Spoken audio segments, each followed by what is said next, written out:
நிச்சயமாக, அதாவது தமிழ் மண்ணின் கலைகளை உற்சாகமாக கொண்டாடும் வகையில் பாரம்பரிய கலை நிகழ்ச்சிகள் சிறப்பாக நடைபெற்று வருகிறது.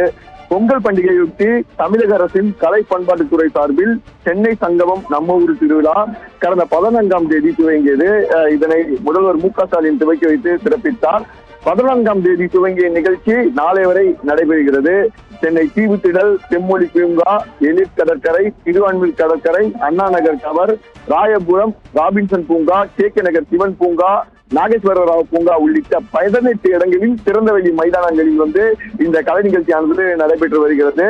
மாலை 6 மணி முதல் இரவு 9 மணி வரை இந்த கலை நிகழ்ச்சியானது நடைபெறும். அப்போது மயில் காவடி, கரகாட்டம், கோலாட்டம், கும்மியாட்டம், நாட்டுப்புற ஆடல் பாடல், பறையாட்டம், சிலம்பாட்டம், மெல்லிசை, நாடகம் என பல்வேறு கலை நிகழ்ச்சிகள், கிராமப்புறத்தை சார்ந்த பல்வேறு பாரம்பரிய பண்பாட்டை சார்ந்த பல்வேறு கலை நிகழ்ச்சிகள் அந்த நேரத்தில் நடத்தப்படுகிறது.